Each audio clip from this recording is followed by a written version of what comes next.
అయితే ఆత్మీయ నేత్రాలు తెరవబడడానికి ఒక ప్రాముఖ్యమైన major weapon how our spiritual ice can open, మనం ఎట్లా ఆత్మీయ నేత్రాలు తెరవబడతాయి అన్న దాని గురించి ఈరోజు చెప్పాలని నేను అనుకుంటున్నాను. మార్కు సువార్త 9వ అధ్యాయము 23-29. అందుకు యేసు, నమ్ముట నీ వలనైతే నమ్మువానికి సమస్తమును సాధ్యమే అని అతనితో చెప్పెను. 29. అందుకు ఆయన, ప్రార్థన వలనే కాని మరి దేని వలనైనను ఈ విధమైనవి వదిలిపోవుట అసాధ్యమని వారితో చెప్పెను. మనం ఈ ప్యాసేజ్ చాలాసార్లు చూసుకున్నాం. కింద ఏమన్నా ఫుట్ నోట్లు ఏమని ఉంటుందంటే, ప్రార్థన ఉపవాసం వల్లనే ఇటువంటివి పోతాయి. ప్రేమైన వాళ్ళరా, చాలామంది జీవితాలలో ఒక మేజర్ ప్రాబ్లం ఏంటి అంటే, వాళ్ళకి వాక్యం వింటారు, సంతోషంగా వాక్యం వింటారు, కానీ ఆ వాక్యము వాళ్ళ జీవితాలలో ఫలభరితం కాకుండా సాతాను ఎన్నో జనరేషన్స్ నుండి వాళ్ళ జీవితాలలో కొన్ని గురుగులు విత్తి పెడుతుంది అనమాట. అంటే అనుమానం కావచ్చు, భయం కావచ్చు, లేకపోతే వాళ్ళ జీవితంలో జరిగిన ఫెయిలియర్స్ కావచ్చు, లేకపోతే వాళ్ళ జీవితంలో వాళ్ళు అనుభవించిన పరిస్థితులు కావచ్చు. ఇవన్నీ కూడా వాళ్ళని ఏం చేస్తాయి అంటే, ఇవన్నీ గురుగులు యాక్చువల్లీ. అంటే ఎలాగైతే ఒక వరి పంటలో లేకపోతే ఒక పంట మనం వేసినప్పుడు ఎలాగైతే ముళ్ళ పొదలు అడ్డం వచ్చి ఆ పంట ఫలించకుండా ఆటంకపరుస్తాయో, అదేవిధంగా కొంతమంది జీవితాలలో వారు ఫలించకుండా ఆటంకపరిచేది ఏంటి అంటే, వాళ్ళకి ఆత్మీయ నేత్రాలు ఉండకపోవడం. ఆత్మీయ నేత్రాలు ఎందుకు ఉండవు అంటే, వాళ్ళ జీవితంలో వాళ్ళకు ఆల్రెడీ సాతాను ఎన్నో సంవత్సరాల నుండి వాళ్ళు ఫలిస్తారని తెలిసి, వాళ్ళ దేవుడి చిత్తంలో ఉన్నారని తెలిసి, వాళ్ళ దేవుడి ప్రణాళికలో ఉన్నారని తెలిసి, వాళ్ళ జీవితాలలో కొన్ని సమస్యలు, కొన్ని గురుగులు అంటే సమస్యలకి పెట్టవచ్చు, లేకపోతే ఎడిక్షన్స్కి పెట్టవచ్చు, లేకపోతే కొన్ని వీక్నెసెస్ అనొచ్చు, ఇంకొక మాట మాట్లాడాలంటే బలహీనతలు అనొచ్చు. ఇవన్నీ కూడా పెడతాడనమాట. ఇక్కడ సందర్భం ఏంటి, మనందరికీ తెలిసిన సందర్భం ఏంటి. ఆ సందర్భం అంటే, అక్కడ యేసయ్య దగ్గరికి ఒక తండ్రి వారి కుమారుడిని తీసుకొని వచ్చాడు. ఆ కుమారుడి సమస్య ఏంటి అంటే, దురాత్మ చేత పీడింపబడుతున్నాడు. ఆ దురాత్మ ఏం చేస్తుందంటే, కొన్ని రోజులు నీళ్ళల్లో వేస్తుంది, కొన్నిసార్లు ఆయన అగ్నిలో వేసేస్తుంది. అంటే సూసైడల్ స్పిరిట్ అనొచ్చు, డిస్ట్రక్షన్ స్పిరిట్ ఆయన లోపల, ఆ బాబు లోపల ఆపరేట్ అవుతుంది. అయితే ఈ తండ్రి అనేక మంది గురించి వినిండొచ్చు, డాక్టర్ల దగ్గరికి వెళ్ళిండొచ్చు. తర్వాతకి యేసుప్రభు దగ్గరికి వెళ్ళడం యాక్సెస్ ఉండదు కనుక వాళ్ళ శిష్యుల దగ్గరికి వారి కుమారుడిని తీసుకొని వెళ్ళాడు. వాళ్ళ శిష్యులు యేసుప్రభుతో ఉన్నోళ్ళే కదా, ఆల్మోస్ట్ 3.5 సంవత్సరాలు ఉన్నారు. అప్పటికి ఇది మిడిల్ ఆఫ్ ద మినిస్ట్రీలో అయిందో ఎప్పుడైందో తెలియదు. కానీ అక్కడ జరిగింది ఏంటి అంటే, మీరు గమనించినట్లయితే అక్కడ క్లియర్గా ఉంటుంది. ఏమనంటే, యేసుప్రభు యొక్క శిష్యులు ఆయనని ఏమీ చేయలేని పరిస్థితుల్లో ఉంటారన్నమాట. చూడండి 17వ వచనం నుండి. జనసమూహంలో ఒకడు, బోధకుడా, మూగదయ్యము పట్టిన నా కుమారుని నీ యొద్దకు తీసుకొని వచ్చి తిని, అది ఎక్కడ వానిని పట్టునో అక్కడ వానిని పడద్రోయును. అప్పుడు వాడు నురుగు కార్చుకొని పండు కొరుకుకొని మూర్చిల్లును. దానిని వెళ్ళగొట్టుడని నీ శిష్యులను అడిగి తిని, కాని అది వారి చేత కాలేదని ఆయనతో చెప్పెను. అందుకు ఆయన, విశ్వాసం లేని తరములారా. చూడండి, దేవుడు ఎందుకు మీరు చేయలేదు అనలేదు, విశ్వాసం లేని తరములారా అంటే, ఆత్మీయ నేత్రాలు లేకుండా బలం లేని, ఆత్మలో బలము లేని తరములారా ఏమంటున్నాడు చూడండి. నేను ఎంతకాలము మీతో నుండును అంటే ఆల్రెడీ చాలా రోజుల నుండి ఉన్నాడని అర్థము. అంటే చాలా రోజుల నుండి ఆయన ఆ యొక్క శిష్యులతో ఉన్నాడని అర్థం. అక్క చదవ. ఎంతవరకు మిమ్మల్ని సహించును.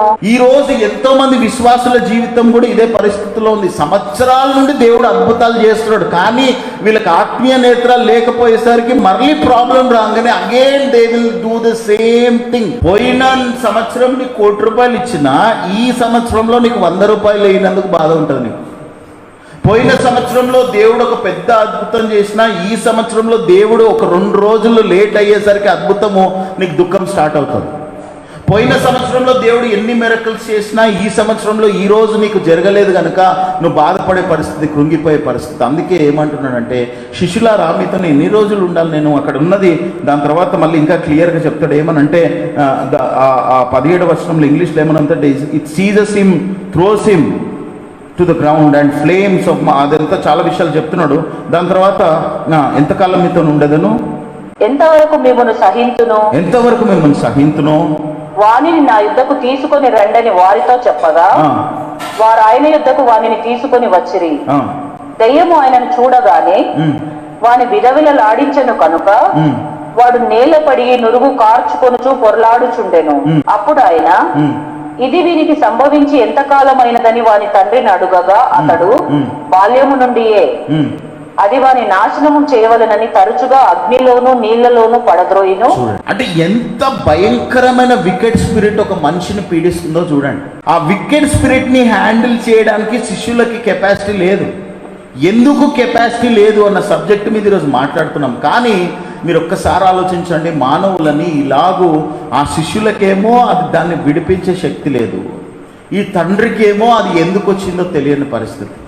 యేసు ప్రభుకేమో అక్కడ విసుకొస్తుంది, కోపం వస్తుంది, బాధ అనిపిస్తుంది. ఎందుకు అంటే నేను ఇన్ని సంవత్సరాల నుండి వెళ్తూనున్నా అయినా వీళ్ళకి విశ్వాసం లేదు, అయినా వీళ్ళకి నమ్మకం లేదు, అయినా వీళ్ళ లోపల ఆ పరిశుద్ధత లేదు, లేదంటే ఆ యొక్క సమస్యను ఎదుర్కొనే శక్తి లేదు అని. ప్రేమను వారు ఈరోజు కూడా ఎంతోమంది క్రైస్తవులను చూసి యేసుప్రభు అదే మాట్లాడతాడు. నాన్న నీకు నేను లాస్ట్ మంత్ చేయలేదా, నాన్న నీకు 2 months కింద చేయలేదా, అసలు నువ్వు బ్రతికిన్నావు అంటే నీ మెరకల్ కదా, నువ్వు సజీవ లెక్కలో ఉండడమే మెరకల్ కదా. 3-4 సంవత్సరాల క్రితం, 4-5 సంవత్సరాల క్రితం నీకు వచ్చిన సమస్య, 10 నెలల కింద నీకు వచ్చిన సమస్య, నీ పిల్లల విషయంలో, నీ కుటుంబ విషయంలో, నీ వ్యాపార విషయంలో నేను ఇన్ని చేసిననే, ఈ చిన్న బ్యాంక్ బ్యాలెన్స్ గురించో, ఈ చిన్న హెల్త్ ప్రాబ్లం గురించో, ఈ చిన్న ప్రతిసారి you come to me as if I cannot do అన్నది దేవుడికి బాధ అనమాట. దేవుడి దగ్గరికి నువ్వు ఆయన చేస్తాడని వెళ్తే ఎప్పుడు ప్రాబ్లం ఉండదు.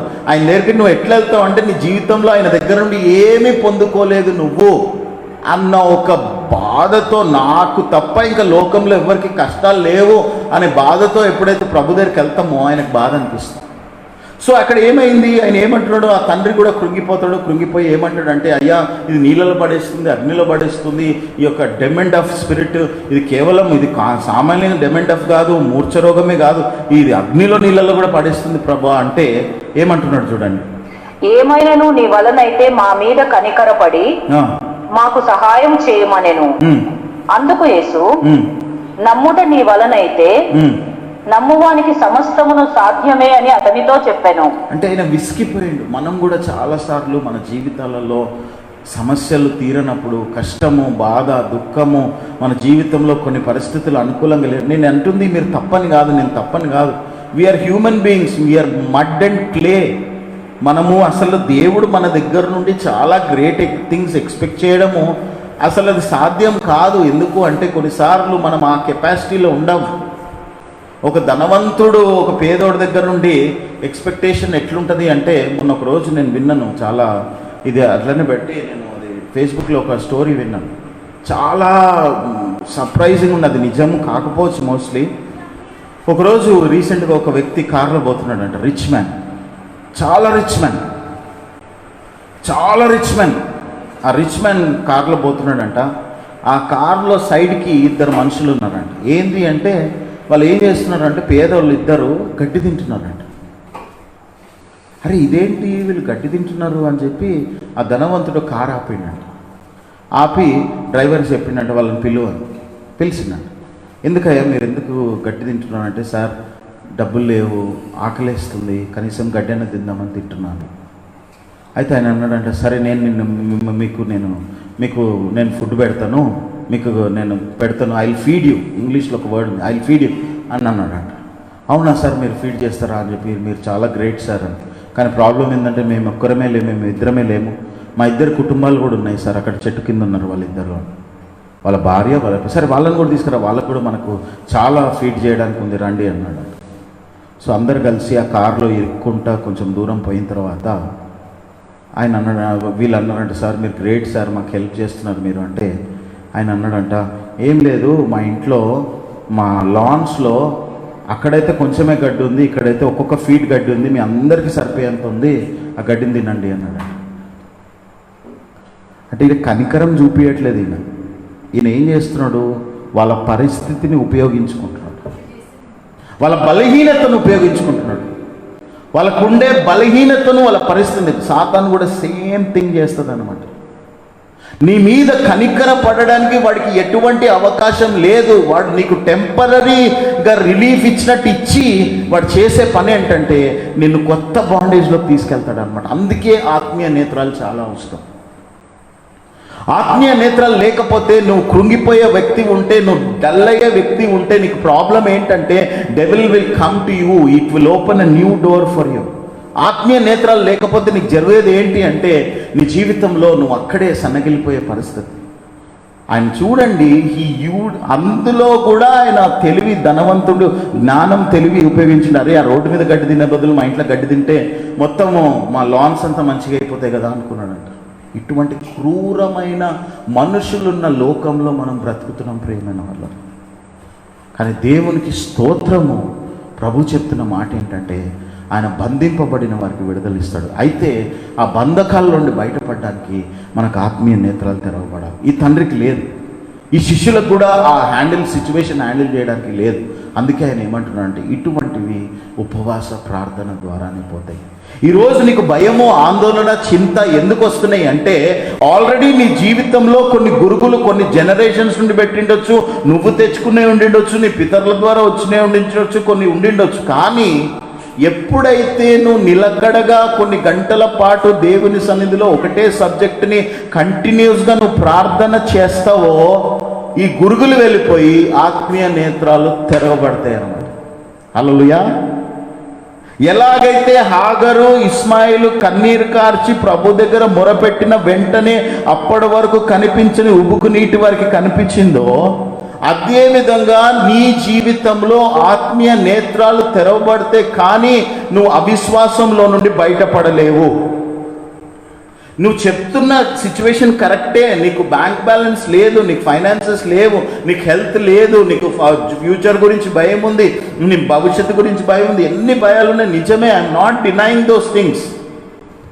అక్కడ ఆ తండ్రికి కూడా అదే పరిస్థితి. ఆ తండ్రి ఇంకా గ్రేట్ పార్ట్ ఏంటంటే ఆయన ట్రై చేస్తున్నాడు. ఆయనతో ఏమవుతుందో అది శిష్యుల దగ్గరికి తీసుకెళ్ళండి, కానీ శిష్యులు ఏం చేయలేకపోయినారు. మీ వల్ల ఏమన్నా అయితే చెయ్యి ప్రభు అంటే ఆయన అంటున్నాడు, యేసు ప్రభు నమ్మడం నీకు కావాలి. ఆయనకి ఎక్కడ నమ్మకం ఉంటుందో చెప్పండి. ఆ నమ్మకం రావాలి. దాని తర్వాత ఏమైంది చదవక. వెంటనే ఆ చిన్నవాని తండ్రి నమ్ముచున్నాను, నాకు అపనమ్మకం ఉండకుండా సహాయం చేయమని బిగ్గరగా చెప్పాను. బహుశా ఆయన కూడా మనలాంటి క్రైస్తవుడే అను. కొన్నిసార్లు అటు కొన్నిసార్లు ఇటు ఉండే క్రైస్తవుడే. సడన్గా వీక్నెస్ రాగానే ప్రభా నేను నమ్మలేను, సడన్గా పరిస్థితులు రాగానే నమ్మలేను, నమ్మకం రాగానే మళ్ళీ పరిస్థితులు మంచిగా ఉండే దేవుడు మంచోడు, దేవుడు మంచోడు, దేవుడు మంచోడు, దేవుడు చాలా మంచోడు, దేవుడు చాలా మంచోడు. ప్రేమ చాలామంది ఎట్లుంటారో తెలుసా, వేరే వాళ్ళకి ప్రాబ్లం ఉందనుకో, ఏం కాదు బ్రదర్ దేవుడు చేస్తాడు. మనకు ప్రాబ్లం వచ్చిందనుకో, అయ్యో నాకు తప్ప ఇంకెవరికి లేదు ఈ సమస్య.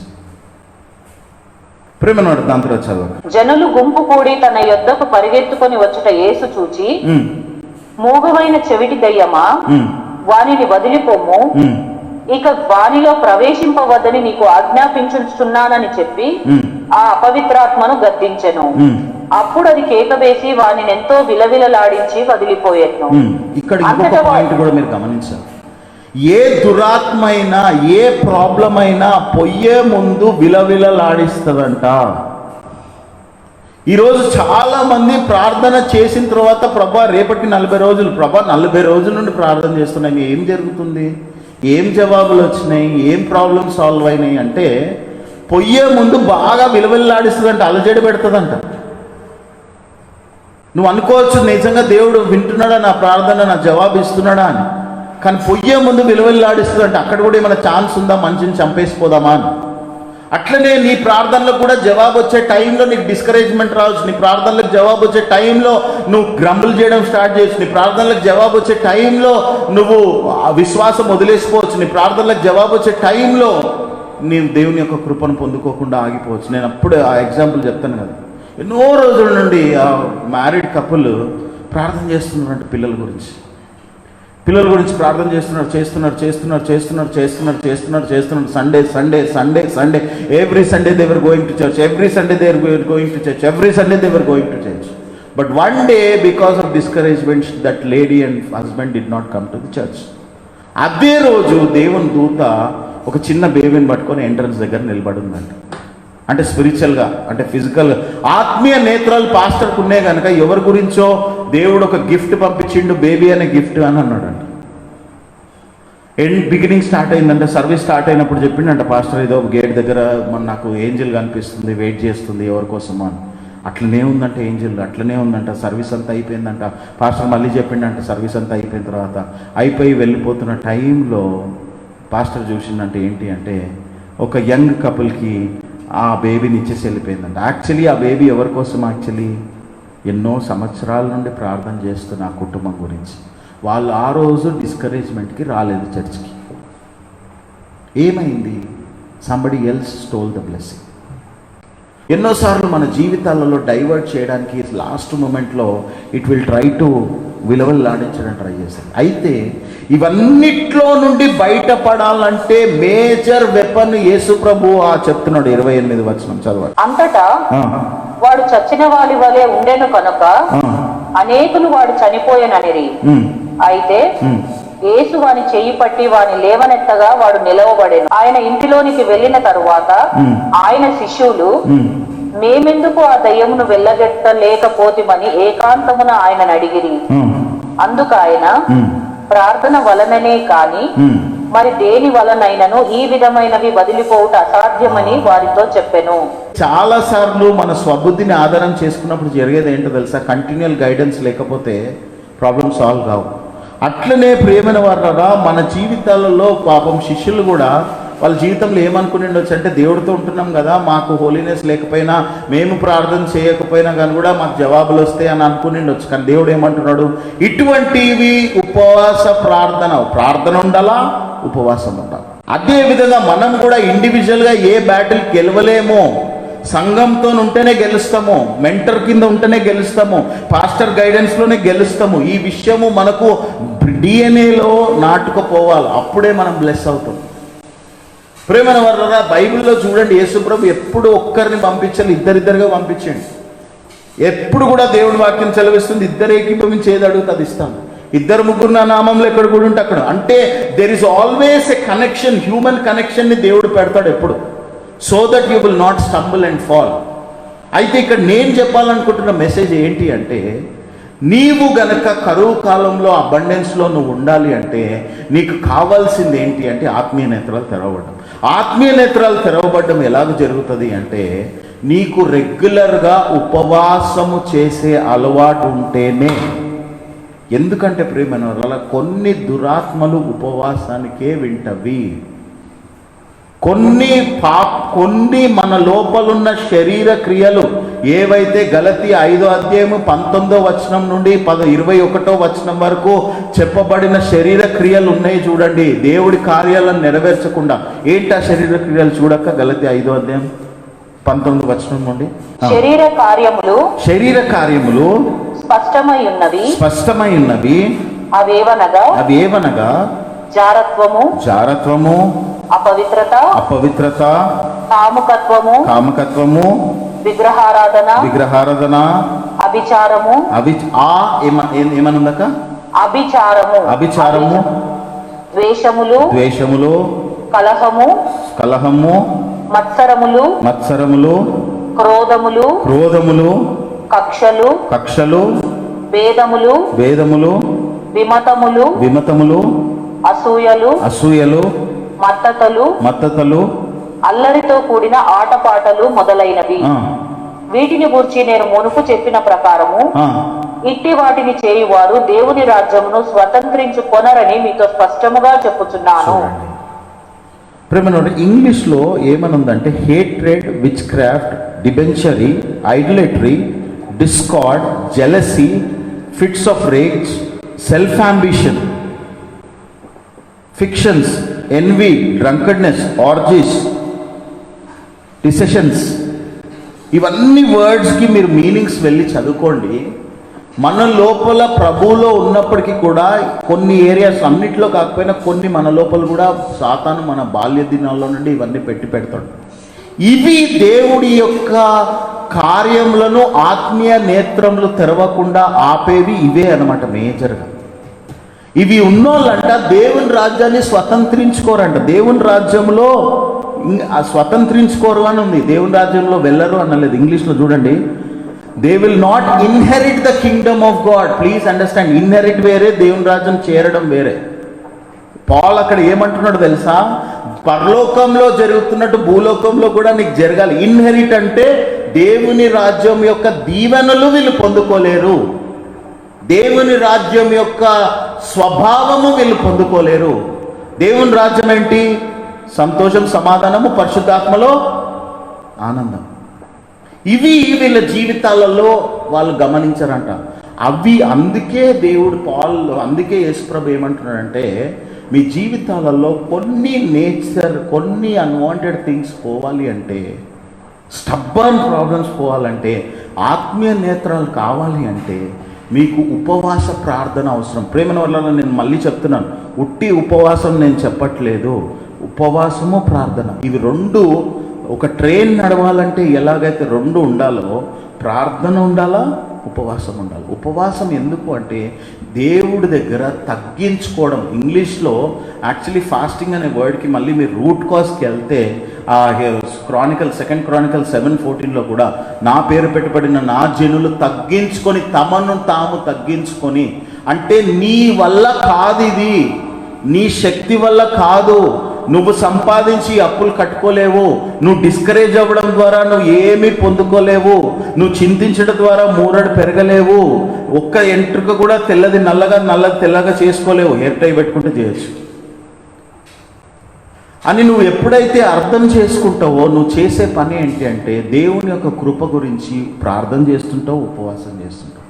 బ్రదర్, నేను లాస్ట్ 29 ఇయర్స్ కింద 10 రోజులు ఉపవాసం చేసిన. 29 ఇయర్స్ కింద అన్నం తిన్నావా? పోనీ అప్పుడు నువ్వు తినకుండా ఉన్నావు? లాస్ట్ ఇయర్ చేసిన బ్రదర్ నేను 40 days, లాస్ట్ మంత్ చేసిన బ్రదర్ లేదు. ప్రేమ వల్ల this is a continuous process.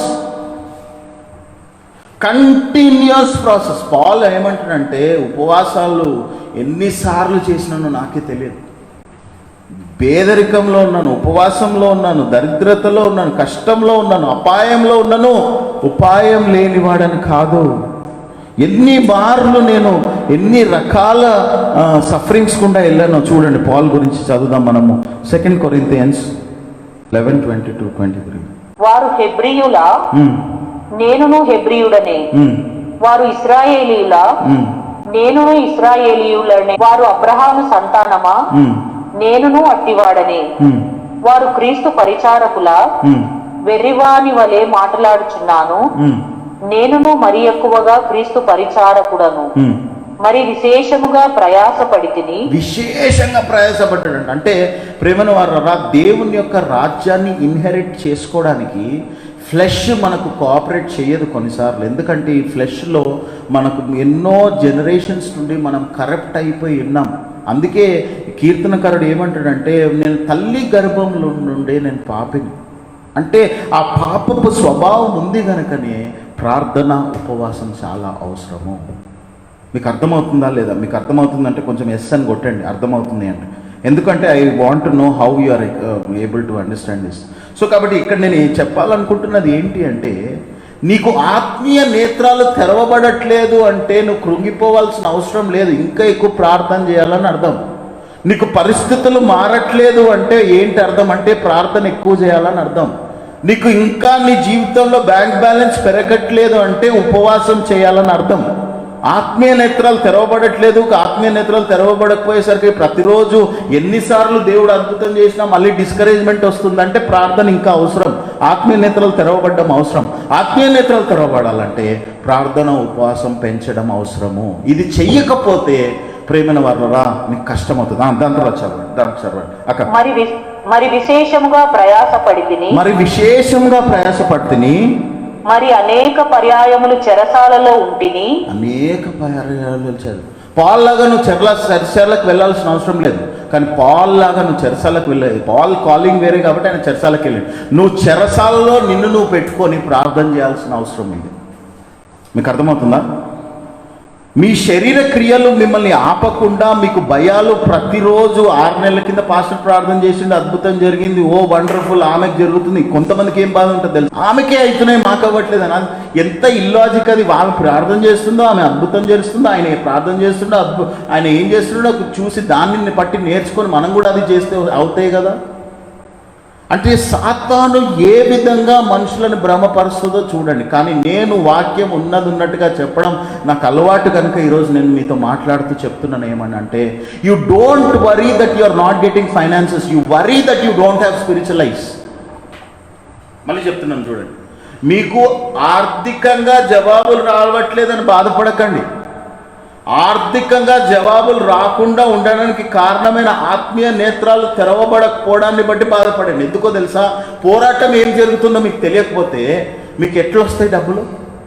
ఆత్మీయ నేత్రాలు తెరవబడాలంటే నేను చెప్పేది ఏంటంటే, పాల్ లాగా కొన్నిసార్లు మనం అగ్రెసివ్ సఫరింగ్స్ కుండా, అంటే దేవుడు నియమించిన ఉపవాసము, దేవుడు నియమించిన ప్రార్థన, దేవుడు నియమించిన తగ్గింపులో పాలుభాగస్తులుగా అయి మనము చేయవలసిన ఉపవాసాలు, ఒంటరిగా చెరసాలలో కొన్నిసార్లు దేవుడు ఎవరితో కలవనీయకుండా ఒక దగ్గర పెట్టేస్తాడు మనల్ని.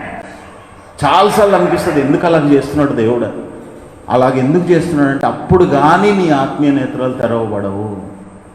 నేను మెసేజ్ ఇనిషియల్ స్టేజెస్లో చెప్పిన, when ever God makes you lonely, that is when God will speak to you. దాని తర్వాత చదవండి. అపరిమితముగా దెబ్బలు తింటిని. అంటే దెబ్బలు అంటే మనం కూడా దెబ్బలు తినాల్సిన అవసరం లేదు. కానీ మన జీవితంలో మన పరిస్థితులు మారకపోవడాన్ని బట్టి కొన్నిసార్లు దెబ్బల్లాగా హృదయంలో గాయములుగా మారిపోతాయి. ఇంత ప్రార్థన చేస్తే కూడా ఎందుకు జవాబు రావట్లేదు అని దెబ్బల్లాగా గాయాలు ఉన్నప్పుడు దేవుడు చెప్తున్న మాట ఏంటో తెలుసా, increase your prayer and fasting. అనేక మారులు ప్రాణాపాయములలో ఉంటిని. ఉన్నామా మనం? ఎన్నోసార్లు మనం కూడా ఉంటాం. ఎందుకు? వాడు వచ్చి రేపటి లోపల నువ్వు కట్టకపోతే కష్టం అంటాడు, లేకపోతే ఇంకోటి వచ్చి ఇంకోటి చెప్తాడు, లేకపోతే ఈ రోజు కల్లా చేసేయాలంటాడు, ఈ రోజు కల్లా అయిపోవాలంటాడు. ప్రాణము అసలు ఇంకా వెళ్ళిపోతుందేమో, ఇంకా అయిపోయిందేమో అనే పరిస్థితులు మనకు కనిపించవచ్చు. కానీ ఎవరికైతే ఆత్మీయ నేత్రాలు తెరబడి ఉంటాయో వాళ్ళు ఆ టైంలో చేసే పని ఏంటో తెలుసా, ఇంకా ఉపవాసం ప్రార్థన చేస్తారు. కానీ ఆత్మీయ నేత్రాలు తెరవబడిన వాళ్ళు ఏం చేస్తారో తెలుసా, నాకే ఇది అవుతుంది, ఎన్నిసార్లు అవుతుంది ఇది, ఇంకా నేను దీంట్లో నుండి బయటపడలేనని కొత్త సమస్యలు తెచ్చుకుంటారు అన్నమాట. లోతు ఎలాగైతే వాళ్ళకు ఆయనకున్న మందకి తిండి దొరకట్లేదు, వీళ్ళకి అబ్రహాము మందకి లోతు మందకి గొడవలు అవుతున్నాయి, వాళ్ళ పనులకి వీళ్ళ పనులకు గొడవలు అవుతున్నాయి అని చెప్పి ఆయన కళ్ళకు కనిపించే మంచి స్థలాలకు పోదామని ప్రయత్నం చేసిండు సుధమ కుమారు. కళ్ళకి గ్రీన్గా కనిపిస్తున్నాయి అంట. అంటే మన బుద్ధిని ఉపయోగించుకోవడం మొదలు పెడతాం అనమాట ఆ టైంలో. ఈ సమస్యలు ఇంకా తీరవు, మనమే ఏదో ఒకటి చేయాలి, ఈ సమస్యలు ఇంకా తీరవు, మనమే ఏదో.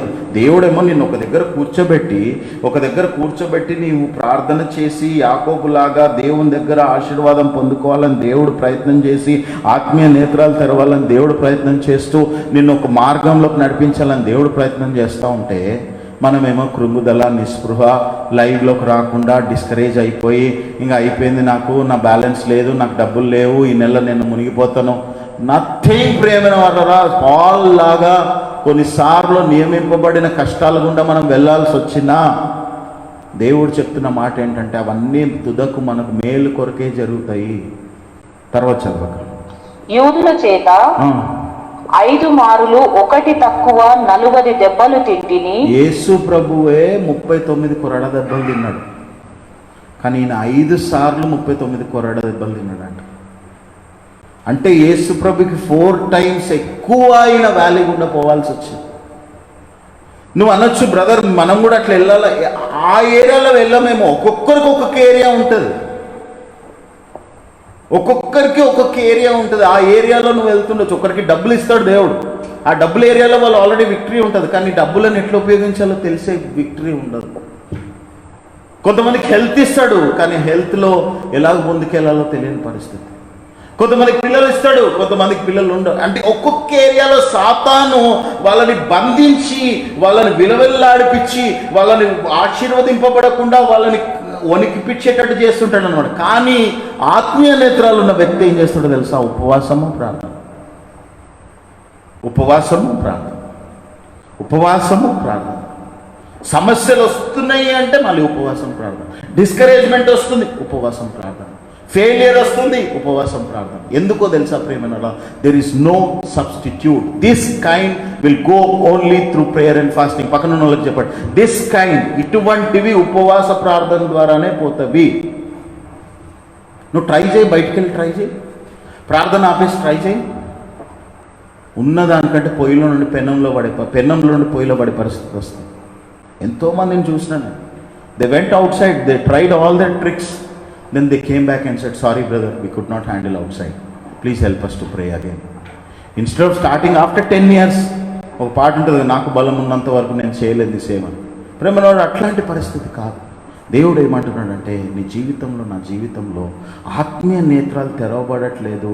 ఈ శరీర క్రియలు మనల్ని దేవుని రాజ్యం స్వతంత్రించుకోకుండా ఆటంకపరుస్తున్నప్పటికీ కూడా తెలివిగలవాడివైతే, వివేకమున్నవాడివైతే ఇంకా ఎక్కువ ఉపవాసంలు, ఇంకా ఎక్కువ ప్రార్థనలు, ఇంకొక మూడోది సావాసం.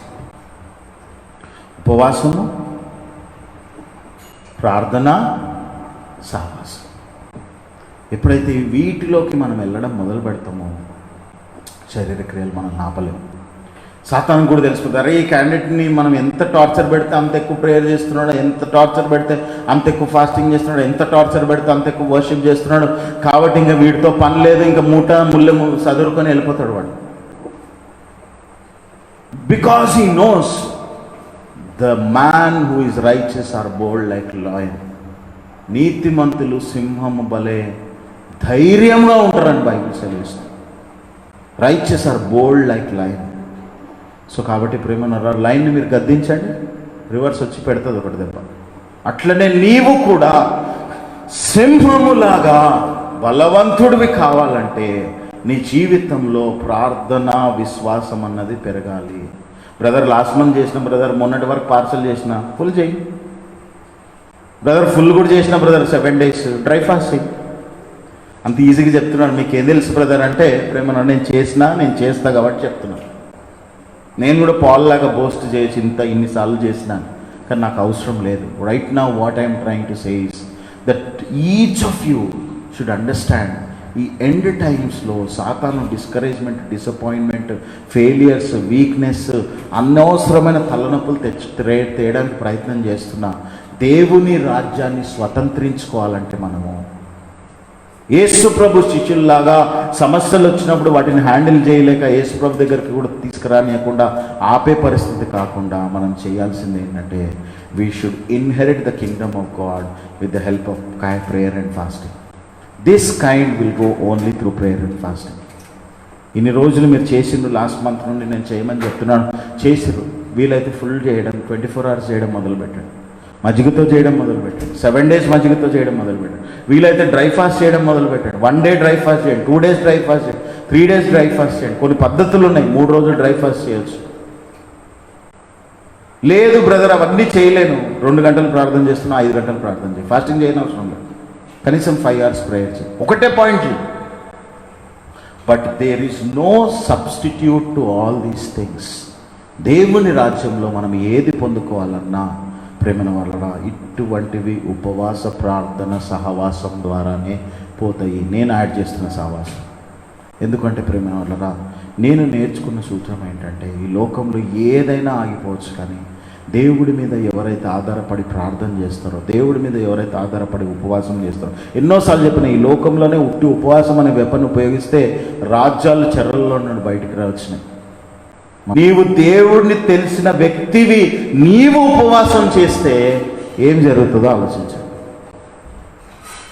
ఉపవాసంతో ప్రార్థన కలిపితే, ఉపవాసంతో వాక్యం కలిపితే, ఉపవాసంతో సహవాసం కలిపితే, ఉపవాసంతో దేవుని ముఖాన్ని వెతకడం కలిపితే, see how many things you have. కళ్ళు మూసుకొని ప్రార్థన చేసుకుందాం. ప్రేమ కలిగిన తండ్రి, పరిశుద్ధమైన దేవా, మీరు చెప్పినట్లుగా శరీర క్రియలు మా జీవితంలో ఏవైతే ఆత్మీయ నేత్రాలు తెరవబడకుండా ఆటంకపరుస్తున్నాయో వాటిని అనుచి నిమిత్తమై ప్రార్థనను ఇంక్రీజ్ చేయడానికి, ఉపవాసంని ఇంక్రీజ్ చేయడానికి, సహవాసంని ఇంక్రీజ్ చేయడానికి, నీ ముఖమును వెతకడానికి సహాయం చేయి. అంతేగాని డిస్కరేజ్ అయిపోయి, డిసప్పాయింట్ అయిపోయి, ఇంకా నాకు ఏం జరగదు, నాకు ఏం రావు, నా జీవితం ఇంతే, నా జీవితంలో నా భవిష్యత్తు ఇంతే అని కృంగిపోకుండా, నాయనా మేము దేవుని కుమారులు అనబడు నిమిత్తమై, కుమార్తెలు అనబడు నిమిత్తమై, సూర్యకార్యములు చేసే కుటుంబంగా మేము ఉండు నిమిత్తమై, నిన్ను ఘనపరిచే కుటుంబంగా మేము ఉండు నిమిత్తమై, దేవుని దగ్గర నుండి శ్రేష్టమైన పొందుకునే కుటుంబంగా మేము ఉండు నిమిత్తమై, అన్ని విషయాల్లో ధైర్యం కలిగి సింహంలాగా ముందుకెళ్లే కృపలు మేము ఉండు నిమిత్తమై, ఈ వరం, ఉపవాస ప్రార్థన అనే వరం పాల్ లాగా అన్ని విషయాలలో మొరపెట్టే కృపను మాకు దయచేయమని నజరేయుడైన యేసు నామంలో ప్రార్థించి వేడుకుంటున్నాం తండ్రి. ఆమేన్.